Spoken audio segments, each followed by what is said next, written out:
Welcome to the Horrorfest.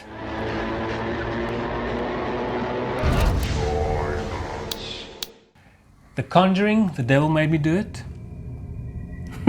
Disappointing? We'll see. Let's see. Let's see.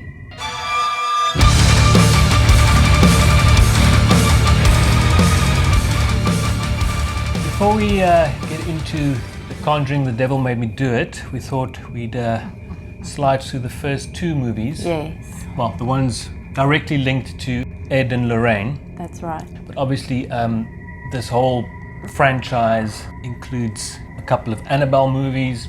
It's got The Curse of La Llorona. It's got The Nun. That's right. There's some more coming up, like The Crooked Man, which featured in the second Conjuring, this little nursery rhyme thing. And apparently another Nun installment. So there's a lot of Conjuring going around. But the main ones we'll jump into. That's right.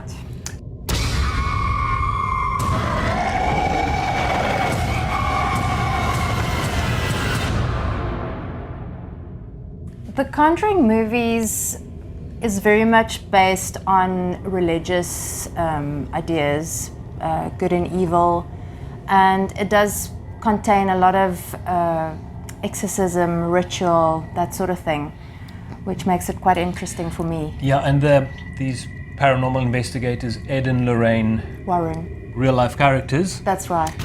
What are you guys? Well, we've been called ghost hunters, paranormal researchers. But we prefer to be known simply as Ed and Lorraine Warren. They investigated many well-known cases, and Yeah. a couple of them got turned into movies, and they wrote books. So they were linked to the Catholic Church. They were actually... Did exorcisms. That's need to right. get They were permission. actually... The Catholic Church very much relied on them to see if a complaint was real or a hoax or what they thought of it. So they did have quite a little bit of a good reputation and a little bit of gravity. In case you think it's a demon trying to come out somewhere, there's a Chihuahua sleeping here, Well, snoring. there are two demons. If you hear that, that's what it is. Yes, so Ed and Lorraine Warren, you will know their names connected to the Amityville horror. That's probably one of the most well-known cases. The Enfield haunting, the Connecticut haunting, as well as the one that we are going to talk to. But we will now about jump today. into the first one, The Conjuring. Yes. The first one.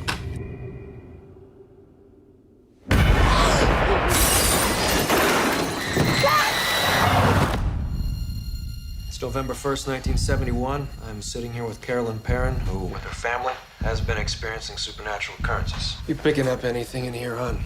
Something awful happened here, Ed. What is it? It was directed by James Wan. Australian. He created some of the main franchises of the 2000s, including Saw, Insidious, and obviously The Conjuring. Yes. The guys from Blumhouse, they take care of everything else. Insidious being my favorite. The first Conjuring and the second one was written by Chad and Carrie Hayes. Patrick Wilson and Vera Farmiga, they portray the Warrens. Yeah, and they do a fantastic job. And they've become a kind of a horror staple couple, as you know, you have characters, you have your Freddys and your Jasons and your Michael Myers. These are like sort of, horror heroes as opposed to villains. That's right. They're sort of fighting the evil. And it's really cool that they're actually like real people. They're based on real people. Yeah. Although, must say that many people have their doubts of their authenticity, if they exaggerated certain things. I think that the films have caused a lot of that, because I think that obviously for dramatic purposes, things are obviously over-exaggerated and dramatized. And therefore, it's completely out of the bounds of what... I mean, it's entertainment. Yes, if it's just going to be yes. a dry documentary on two people, then watch a dry documentary on two people. Yes. But these, the first one, the movie kicks off with the Annabelle doll, which has become a whole entity unto itself, which is a real case and a real doll that they, Yes, that's that right. they found tormenting Probably people? Lorraine Warren says that she said that in the museum that they housed in the actual house, it was the most dangerous and evil possession that was in that entire museum. Still is, apparently. Yeah, wherever they had cases, they brought stuff back there and sort of housed it in this room and had it blessed and to keep everything. They had a priest there every day. Yeah. Every day? Every week? Every day. Every month? Every day. Is it? Yeah. Okay. Yeah, to keep the evil inside this room in their house, their little paranormal museum. Dude, where are you going? To me, these movies are very much sort of kind of like, well, especially the first two are like haunted house movies. That's right. You know, the Perron family, it is in 1971. That's right. In Rhode Island. Where Peter Griffin comes from. Yeah, this family moved into this kind of, it's almost like a farmhouse, like out a rural area. That's right. And pretty much from the get-go, strange things started happening. Yes. And the filmmakers, they do create some very cool, creepy, scary moments. Yeah, and some of the items that, obviously on consultation with the Warrens, some of the things in the movie, like for instance the piano in the movie, they could hear the piano being played, and it was the piano that came with the house. Okay. Yeah. And they had 5 daughters. That's right. Like you mentioned, apparently a whole bunch of women together usually leads to more active paranormal activity. Yeah. Okay. So they get tormented by restless ghosts and spirits. That's right. And eventually you find out who and why and what, which we don't want to spoil. The Perron family also spoke about their experiences in that house and the haunting. And apparently there wasn't an exorcism, but there was a seance that got completely out of control. Okay. Yeah, so obviously again, highly exaggerated for the movie, but based in fact. Okay. Yeah. But yeah, first movie, very entertaining, tense, suspense. Super scary moments. Some very interesting motifs, and yeah, it's very effective. Yes, and on watching it again, watched both Conjuring 1 and 2 before we saw the third one, just to refresh our memories. They really stood up, and they really stood sort of the test of time. They were still, I mean, I've seen them, and they were still scary, and they were still, you forget some of the moments, and yeah, still very good. So the first Conjuring, it started a very profitable thing for Wan and the people involved. So yeah, I think, how many eyeballs would you give this? The first Conjuring, I would for sure give it 8 out of 10 eyeballs. I'd also give it an 8. So average 8 eyeballs for the first Conjuring. Yes. Second Conjuring. You didn't show the... I did. Oh, you did. Second Conjuring. Hope it's not reflecting. The second, and you know, people who still collect physical media, cool.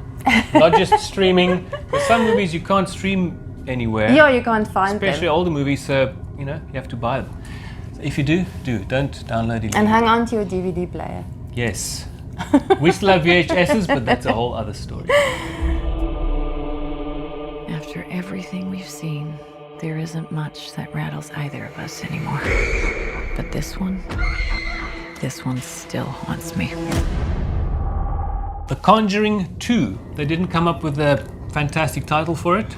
No, which I think is actually cool. I think that it keeps it simple and in line with the whole vibe. Yeah. But the second one is also directed by James Wan. And again written by the Hayes. So it had very much similar flavor, although this time it's over in the UK. And I found the second one to be more disturbing. It was scary, but there was more sort of an element of like real. It felt kind of real. It was gritty, real, dark. But yeah, just like the first one, kicked off with a little intro with Annabelle, establishing some of the Warrens' previous cases. And the second one kicks off with a little moment at the famous Amityville case. That's right. What was the family called again? Well, the Lutz Lutz family, the second family or the family that moved into the property after the incident. Yeah. Yes. Everyone knows about Amityville. I mean, they made a ton of movies cashing in on the name and the look of the house. The house still stands. But yeah, so it kicks off with a little intro from the Lutz family, but the reason for that is that apparently an entity sort of attached itself to one or both of the Warrens. And as they moved over to UK to take on this case, the Enfield poltergeist case, right. This entity sort of came along. Yes. But no spoilers. And there's some very creepy, there's a very cool Insidious type moment there that worked extremely well while the kids checking out, trying to change the TV, and the TV channels keep changing. But yeah, basically, it's a kid that started sort of speaking in a voice. Yes, she was basically channeling... levitating and waking up in different places. Yes, she was channeling a spirit. Let's start there and not giving anything away. She was channeling a spirit. This is my home. Get out now. No, this is not your house. Now, what's your name? My name is Bill Wilkins, and I'm 72 years old. What do you make of that voice? Sounds confused. Is he senile? The voice on this tape is coming from an 11-year-old girl. But that's not at all the end of the story. And lots of poltergeist type activity. Even the police came around and saw chairs moving, which is actually recorded. The police report still exists. There's a lot of that house and that haunting had a lot of eyewitness accounts, because the neighbors that stood by them also saw quite a few things. Yeah, very effective movie yet again. Yeah. But also I think that the setting also just gave it a bit of a different, like a dark council house in England, and just the British characters. And it was a winter in England. It was all dark and dreary, and I think that just really added. And I think you also felt what they did well in the movies, that they made you feel how they sort of missed their daughter, and they felt far away from their own place. These movies have lots of embellishments to make it more scary, more creepy, more fearful, but... Yeah, I do think that the Enfield haunting, while there's lots of speculation about a few things, there's also a lot of concrete stuff that exists. People can Google the haunting, and there's actually quite a lot of things, tapes, them talking about the little girl, how she would have had to manipulate her voice, and that's actually possible. She would have injured herself. Mm-hmm. Lots of things like that. There's a lot of, and I think that's also why the second Conjuring is feels more real and is more scary. Yeah, and also not to give away too much, but everyone has probably seen this anyway. There's also kind of introduction to The Nun, which got its own movie. Yes.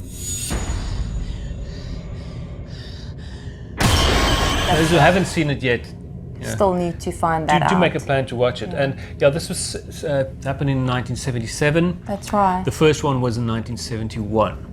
The Warrens were definitely at the height of their sort of fame or infamy, or however you feel about them, during that time. Were they also connected to they went in this, it's not part of this franchise, The Haunting in Connecticut, was that also a case that they checked out with a... I'm actually not sure. Possibly, with a... Yeah. There used to be a morgue. I think so. Yeah. I think they were, and I think if it is the one that I'm thinking it is, there was also a lot of sort of scandal around that one, in terms of people not believing them. Okay. I could have my facts wrong, but I think it is. You never know. It could all be loads of crap and they were just making money, which many people believe, but...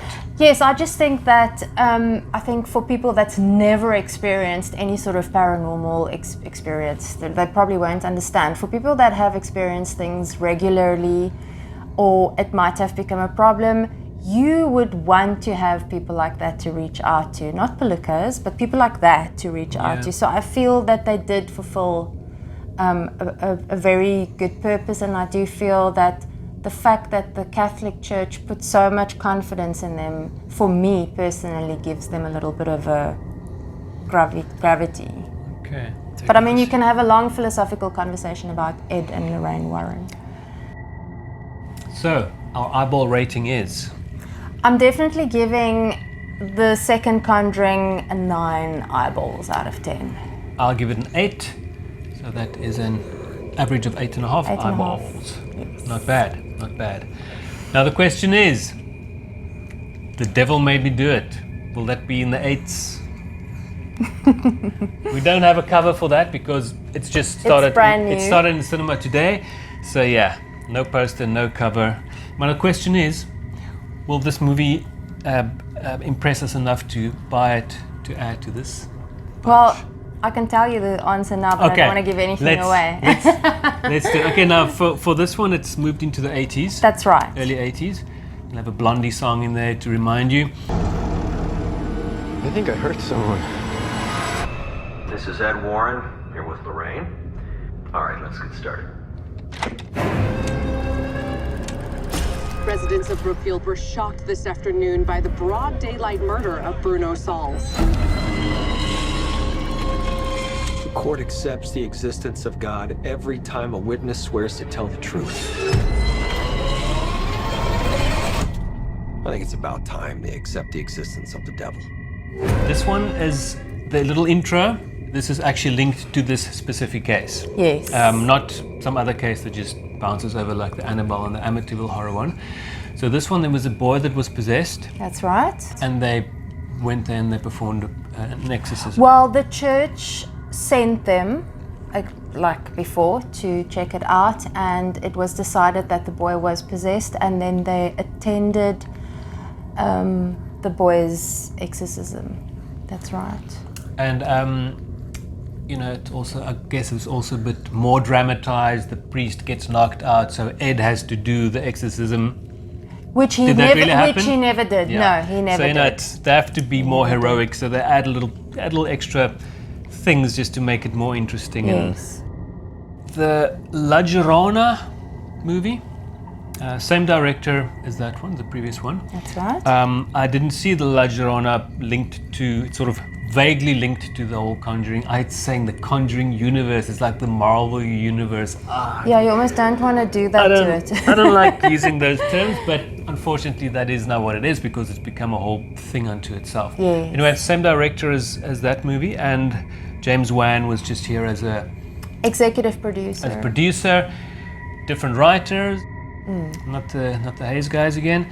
So it's already from the get-go. It's not, doesn't really feel very. I mean, you've got the same actors playing the same leads, the roles, the Warrens. That's right. So that is obviously a good connection, but it just doesn't have the same feel as the first. No, two. it doesn't feel like it fits into the rest. Yeah, not at all. Because now what happens with this is what makes it interesting.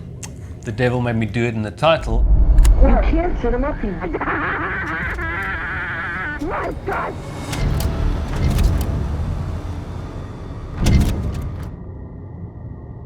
In this exorcism of the small boy, the character, which is a real person, Arnie Johnson, he was also involved there. I think it's the boy's sister's boyfriend. And he was apparently affected, and down the line he killed someone.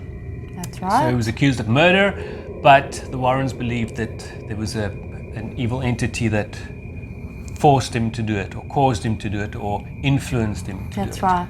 And they tried to use that as a defense. But now also when I went into this, I was expecting this going to be like a kind of a courtroom drama, but that pretty much just pops in and out. For the most part, it's them trying to figure out who is behind it, how is it happening, is it an evil entity? But, you know... Yeah, it turned into, for me, the movie turned into like, it had the feel of a murder mystery, which is not a horror movie, and especially not... Well, maybe they did that consciously to try and just do something different. But it just didn't feel right. Didn't feel like it worked, and it didn't feel like it didn't feel like a Conjuring film. Yeah. You know, like satanic curses and rituals. And Yeah, which were all it was all done possession beautifully and brilliantly. I'm sure people who are consider themselves real Satanists would be upset about what's, you know, there's quite a few like satanic cliches and evil rituals and occult things in there. I don't know enough about it. I don't know if it's realistic enough, but it feels a bit movie-ish. For me, while it was entertaining to watch, and it stands on its own as a perfectly fine movie. I cannot give it the same kind of weight that I would give the first two movies. Yeah. In fact, I can't even really compare it to the whole vibe of Annabelle and the Nun and Insidious. It's such a different movie. It went a bit more far out. You know, with ghosts appearing, spirits and weird things happening that's inexplicable, you know, that is cool. But yeah, it became a bit, you know, sort of corpses, reanimated corpses standing up and, you know, running around tunnels. Yes, it becomes too much, too unbelievable. And also I think that the old way of trying to scare people with people sort of bending themselves out of proportion, like walking on their hands and with their feet hanging over their head, kind of a deal. That's just, it's done. Like they need to, they need to find something else now because there was a cool effective bit with someone got completely contorted and crackled over. It always works, but it's become the cat that jumps into the scene. No, of course. And you know, you've got your kind of audio enhanced scares and stuff. You can't no, that's without par it. for the course. Yeah. But there was some interesting moments, like the kid on the waterbed. Yes, I mean there's moments in the movie where you are sort of suspended and you're just waiting. Maybe we also have seen way too many horror movies. You know, to come up with something that you haven't seen. I mean, bed sequences. There's the Nightmare on Elm Street is probably the best bed sequence. Yes.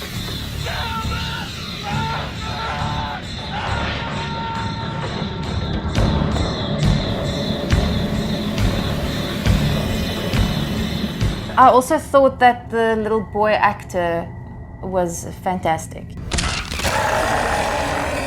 So unfortunately now my cinema experience with this wasn't so great because it was just the contrast of the projection was it was muted. It was washed out. And because obviously there's so many dark scenes. And there's definitely moments where you know that moment when it's so pitch black and you think you see something in the dark. I'm sure there was some of that we just couldn't see it. So we did miss a level of the scare factor.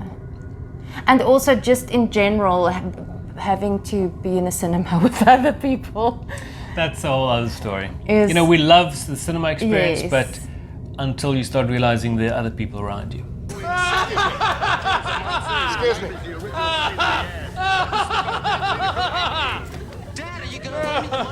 Yes. And they don't know how to behave. We'll tell you about that another time. Yes. But okay, so disappointing. I would say I was disappointed. I would say I was disappointed while this movie can stand on its own. Yeah. In terms of fitting into that whole spiel of Conjurings, no. If you're a hardcore fan, it's like someone they love every single Friday the 13th, even the most of the crap ones. So you know, if you're into it, you're into it, and we never want to tell people not to watch anything because it's up to you. And you entertain the way you get entertained. Yes, and also you don't want to take away from all the effort and work and money and talent that went into creating that film. So that's why I never ever want to throw anything under the bus. I mean, you know, effects, the sound, brilliant. Photography, everything is sound design everything was is lovely. Very good. So it's you know, it's very little to fault, except it just didn't feel right to me. That's my sense as well. So I would give this I would say 5 eyeballs. Me, I'm gonna give it 4 eyeballs. 4. Okay, so that's 9, 4.5. 4.5 eyeballs for this one. Just under average. That's right. Okay, well, I don't know if we'll get on to doing reviews for all the Annabelles and that, but for us, these are the main Conjuring movies. The other ones are sort of spin-offs. But as a whole, I can't really say it's a trilogy because there are so many movies, but for these 3 movies as a whole, it's a very, very good horror viewing experience. Yes, definitely. If you've not seen the movies, you have to go see them, 1, 2, and 3. And they definitely are, for me personally, in the top of my list of scary movies. Except for Insidious.